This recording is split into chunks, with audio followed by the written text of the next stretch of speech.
하나님 아버지와 우리 주 예수 그리스도를 쫓아 은혜 합한 강의, 오늘 모이신 여러분과 함께 하기를 바랍니다. 아멘. 여러분들 메리 크리스마스.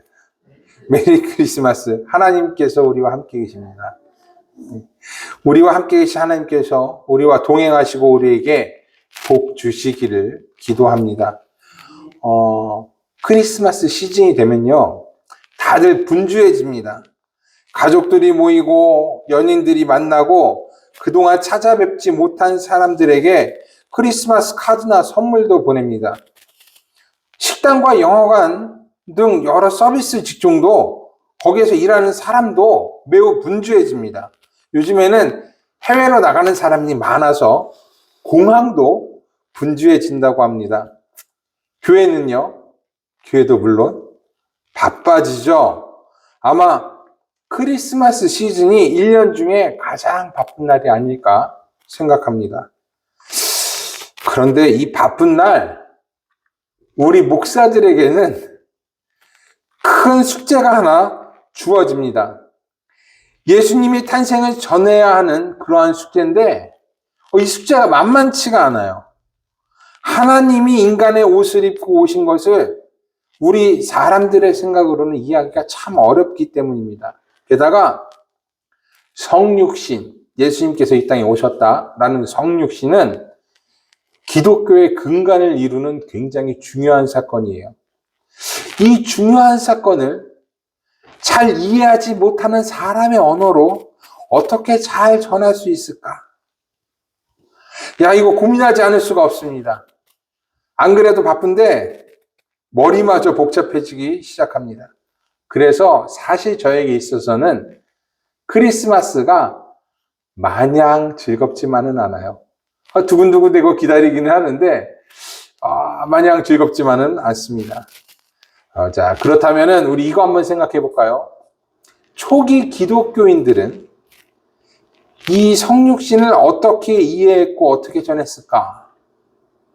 첫 번째 사람들, 예수 믿었던 그 첫 사람들은 어떻게 이거 이해했고 전했을까? 이거를 한번 생각해 봅시다.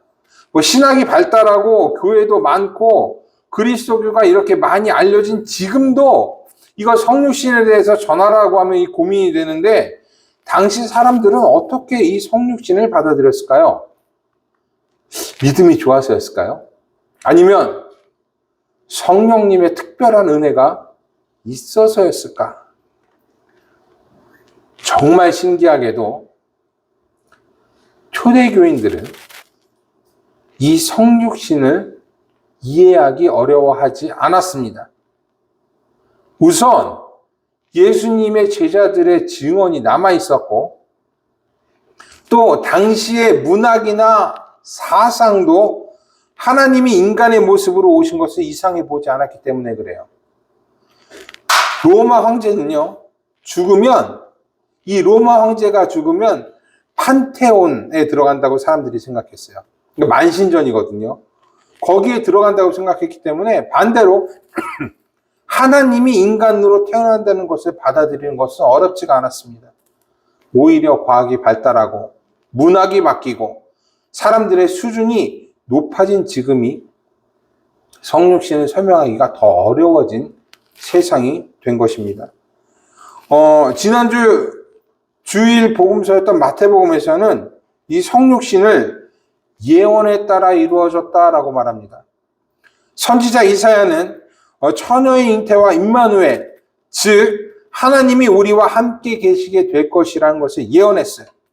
이 예언에 따라 사람들은 처녀의 잉태와 이 땅에 오신 예수님을 믿었습니다.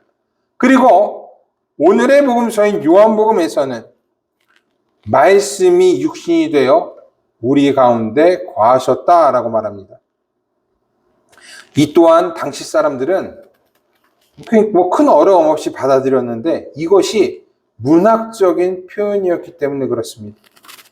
말씀이라고 번역된 말은 그리스어로 로고스라고 합니다.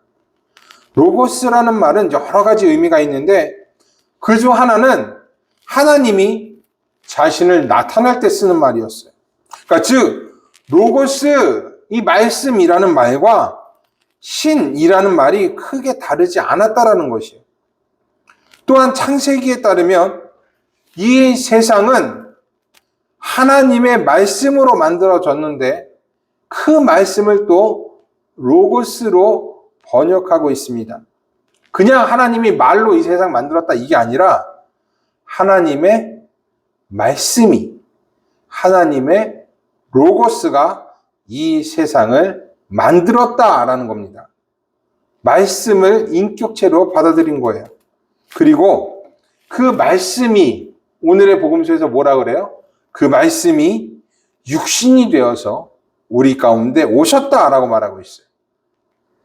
그래서 오늘의 복음서 1절에서 3절에서는 이 말씀이 곧 하나님이시고 하나님과 함께 계셨고 만물이 이 말씀으로 말미암아 지은 바 되었다라고 말하는 것입니다. 좀 어렵죠? 근데 좀 이해가 되죠? 말씀이 곧 하나님이고 하나님이 이 세상에 오신 것입니다. 그리고 이 말씀이 세상을 창조했고 창조된 모든 것은 살아있기 때문에 말씀 안에는 생명이 있었다라고 말해요. 우리가 사는 이 세상은 죽어있는 세상이 아니죠. 살아있는 세상입니다. 하늘과 바다와 땅은 늘 살아있는 생물을 냅니다. 하늘은 해와 비를 내리고 그로 인해서 풀도 나무도 이 세상의 모든 생물도 살 수가 있는 것이에요. 우리의 땅에도 바다에도 살아있는 생물이 삽니다. 그래서 이 세상을 창조한 말씀 안에도 생명이 있는 것입니다. 그리고 그 생명은 우리를 포함한 모든 생물을, 모든 동식물들을 빛으로 인도합니다. 창조에 걸맞게 살아갈 수 있도록 하나님의 뜻 안에서 살 수 있도록 빛으로 인도하는 거예요. 그리고 이 빛이라는 것도요, 큰 의미를 가지고 있습니다. 여러분 그 창세기 1장에서 천지창조, 창세기 1장에 천지창조 쓰여 있죠? 이거 한번 떠올려 보세요. 창조 전에 세상이 어땠다 그래요? 모든 것이 혼돈 가운데 있었고 공허했고 흑암이 깊음 위에 있었다. 흑암으로 가득 찼다 라고 말하고 있어요. 그런데 하나님께서는 빛이 있으라 라고 말씀하셨고 이를 통해서 하나님은 빛과 어둠을 나누셨습니다. 하나님께서 첫 번째 창조한 빛이, 가장 처음으로 창조한 빛이 혼돈과 공허와 그 흑암이 가득한 세상의 질서를 바로잡기 시작한 거예요. 빛이 등장하기 전에는 공허하고 혼돈했는데 빛이 등장하니까 질서가 잡히기 시작합니다. 그리고 빛과 어둠이 나눠졌고 낮과 밤이 되었어요. 그런데 오늘의 복음서에서 말하기를 어둠은 이 빛을 깨닫지 못했다라고 말합니다. 그리고 이 빛이 이 세상을 비추었지만 세상이 이 빛을 알지 못했다라고 말해요. 하나님의 창조의 질서를 이 세상이 거부한 겁니다.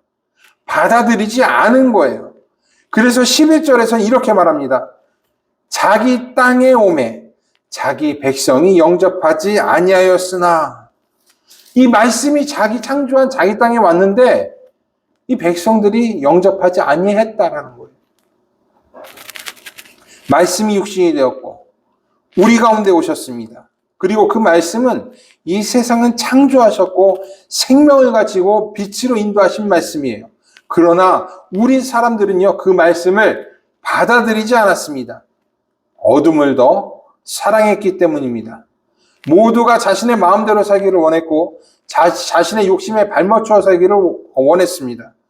자신을 위해서라면 창조의 질서도 창조주도 따를 생각이 눈꼽만큼도 없었던 거예요. 저는요, 이 설교를 준비하면서 가장 먼저 떠오른 것이 이 세상을 무질서하게 만든 사람들이었습니다.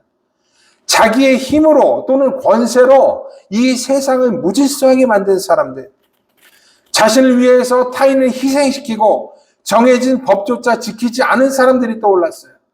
여러분, 예수님이 예루살렘의 베들레헴에서 태어났다고 하니까 어떻게 했어요? 헤롯이 어떻게 합니까? 2살 밑에 아이를 전부 다 죽여버렸어요.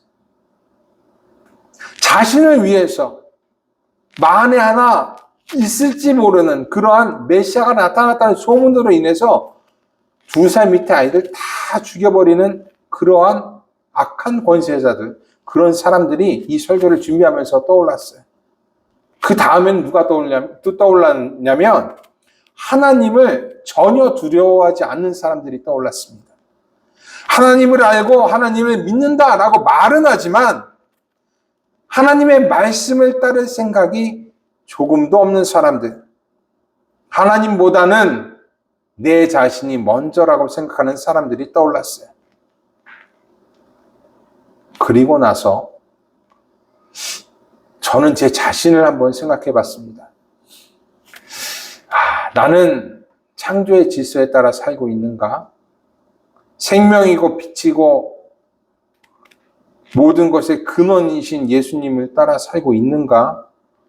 라는 생각을 한번 해봤어요. 근데 글쎄요, 자신있게 그렇다라고 말할 수가 없었습니다. 때에 따라 달라요.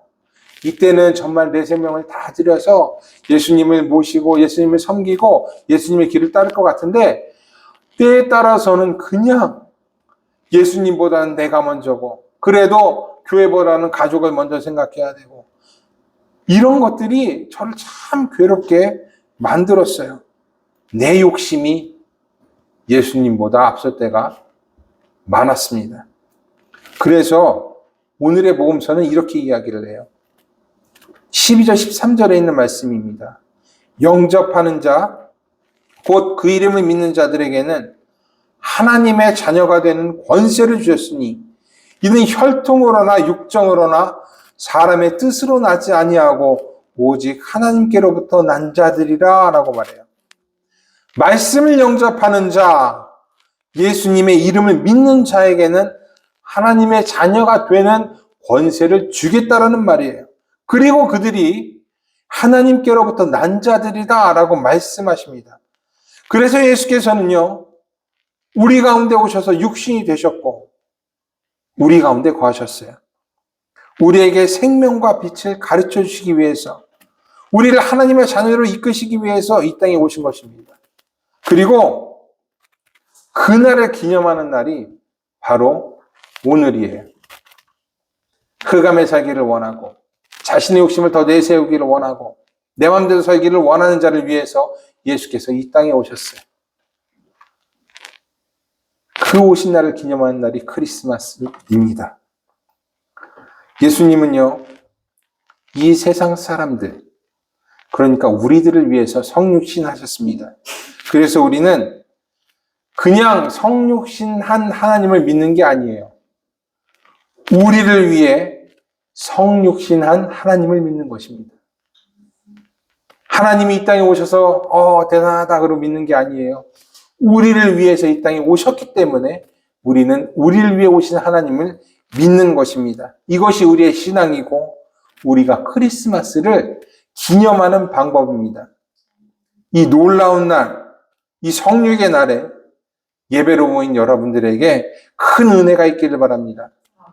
은혜와 진리가 충만한 예수님께서 우리를 이끌어 주시기를, 그리고 우리가 끝까지 예수님을 따르기를 주님의 이름으로 축복합니다.